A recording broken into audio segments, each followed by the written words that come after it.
ये जो आपको दिख रहा है ये बेलनाकार, इसका मान लीजिए हमें डायमीटर निकालना है कि इसका डायमीटर कितना है। ये बेलनाकार वस्तु जो भी है, तो हम लोग क्या करेंगे, इसको बर्नियर स्केल में ऐसे फंसा देंगे और ये साइड में जो दिख रहा है आपको ऐसे इसे टाइट आप कस दीजिएगा, ठीक है ना। अब हम लोग इसको निकाल लेते हैं और ऐसा देखिए ये थोड़ा सा हिलने ना पाए, इसको इतना टाइट कसा जाता है। अब इसमें क्या देखा जाता है, इसका मैंने ऑलरेडी अल्पतमांक आपको निकाल के बता दिया है। अगर आपको बर्नियर कैलिपर्स का अल्पतमांक नहीं निकालने आता है तो आप जा करके वो वीडियो देख सकते हैं और वहाँ से सीख करके आइए बर्नियर का अल्पतमांक कैसे निकाला था, फिर आपको ये प्रैक्टिकल बहुत आसानी से समझ में आ जाएगा। तो अब इसमें देखिए ये जो है ये मुख्य पैमाने का मान होता है। इसमें आपको ये देखना है कि ये जो बर्नियर का ये जो भाग है यह मुख्य पैमाने के साथ आपको इसको मिला करके देखना होता है, ये वाला। तो हम लोग देख रहे हैं इसका जो ये पहला भाग है यह किसके बीच में आया है, तो 1 2 3 और 4 और 5 के बीच में ये वाला जो है बर्नियर का ये भाग गया है। मुख्य पैमाने पर हम लोग देखेंगे कि इसमें जो इसका पहला वाला जो भाग है, यानी पहला जो इसका लाइन है ये जो बर्नियर पे बना है, यह मुख्य पैमाने पर जो लाइन अंकित है उसके साथ यह किसके साथ जा कर के यह लगा हुआ है। तो मुख्य पैमाने का देख रहे हैं पहला है, ये दूसरा है, तीसरा है, चौथा और ये 5वां लाइन है। तो ये वाला जो बर्नियर का ये जो लाइन है चौथे और 5वें लाइन के बीच में गया है, तो हम लोग उसको जो है 2.4 हम लोग नाम दे सकते हैं। तो आप यहाँ पे क्या करिएगा, यहाँ पे आप नोट कर लीजिएगा 2.4, ठीक है।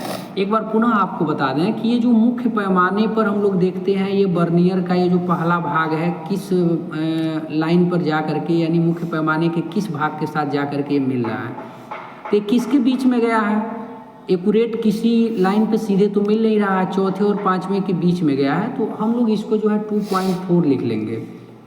इसके बाद हम लोग देखते हैं कि ये जो बर्नियर का ये कौन सा भाग यह मुख्य पैमाने के भाग के साथ एकदम सीधा जा कर के टच हुआ है।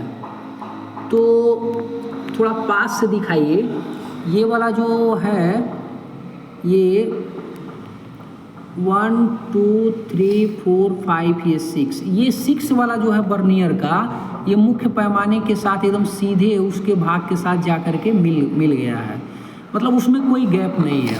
1 2 3 4 5 6 ये 6 वाला, तो हम लोग यहाँ पे 6 नोट कर लेंगे और गुणे जितना भी इस बर्नियर का अल्पतमांक होता है उससे मल्टीप्लाई कर लेंगे। तो इस बर्नियर का जो अल्पतमांक है 0.01 है। ये अल्पतमांक निकालना सबसे ज़रूरी है। मैंने इसका अल्पतमांक फाइंड कर लिया है, जो मेरे हाथ में बर्नियर है इसका अल्पतमांक 0.01 है। तो अब इससे आप मल्टीप्लाई करेंगे तो 2.4 प्लस 6 का इसमें मल्टीप्लाई करेंगे तो 0.0 और ये 6 आ जाएगा। अब आप क्या करिए कि 2.4 में ये 0.06 जोड़ दीजिए। 0.06 आप जैसे जोड़ेंगे तो ये 6 आ गया और ये 4 आ गया, ये दशमलव और ये 2। तो ये जो था इसका जो व्यास हम लोगों ने निकाल लिया, इसका जो व्यास है वो 2.46 है एक्यूरेट। तो इस प्रकार से हम लोग किसी भी बेलनाकार वस्तु का हम लोग व्यास निकाल लेते हैं। एक बार फिर से अब मैं आपको समझा दूं, पहले आपको क्या करना है, इसको इसमें आप लगा करके, कोई भी वस्तु हो आप इसको इसमें लगा करके और पूरा इसको टाइटली ऐसे कस लीजिए। कसने के बाद आप इसको हल्के से आप निकाल के किनारे रख दीजिए। उसके बाद हम लोग देखते हैं कि ये जो बर्नियर खाने का, देखिए इसमें 2 स्केल है, ये वाला इसको मुख्य स्केल बोला जाता है और ये जो ऊपर आपको दिखा ये बर्नियर स्केल का ये पैमाना है, ठीक है ना। ये भी एक पैमाना है, ये बर्नियर स्केल का पैमाना है। तो इसका जो ये पहला लाइन है आपको देखना होता है मुख्य पैमाने पर किस लाइन के बीच में है या किसके सीध में है, ये आपको देखना होता है। तो हम लोग देख रहे हैं कि ये जो बर्नियर का ये जो पहला लाइन है यह जा करके मुख्य पैमाने के 1 2 3 4 और 5 के बीच में जा करके ये शो हो रहा है। तो 4 के बीच में है तो उसे हम लोग 2.4 मान लेते हैं या 2.5 भी आप ले सकते हैं। तो मैंने यहाँ पर 2.4 लिखा प्लस लिखा। अब आपको ये देखना होता है कि ये बर्नियर का कौन सा भाग है जो मुख्य पैमाने के भाग के साथ एकदम सीधे जा करके मैच कर रहा है। तो बर्नियर का 1 2 3 4 5 और ये 6 6 वाला जो लाइन है ये जा कर के मुख्य पैमाने के साथ सीधे एकदम मैच कर रहा है, एकदम सीधे।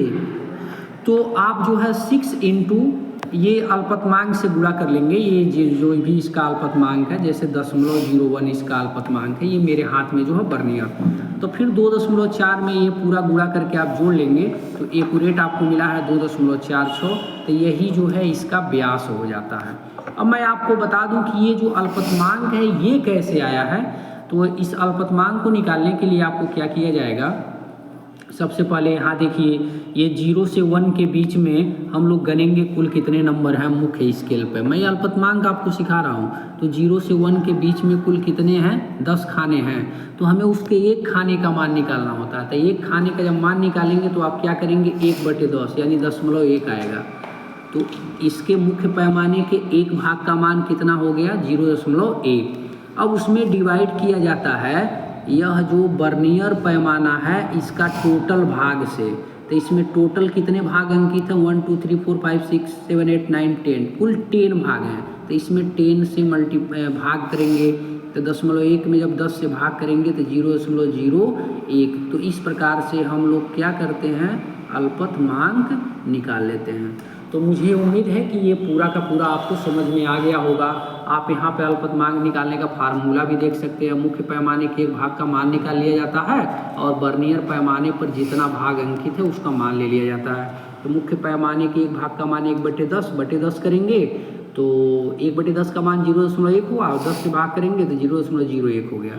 तो मुझे उम्मीद है कि ये प्रैक्टिकल आपको बहुत अच्छे से समझ में आ गया होगा कि कोई भी वस्तु होगी, बेलनाकार वस्तु होगी तो उसका हम लोग व्यास कैसे फाइंड करते हैं। Thank you.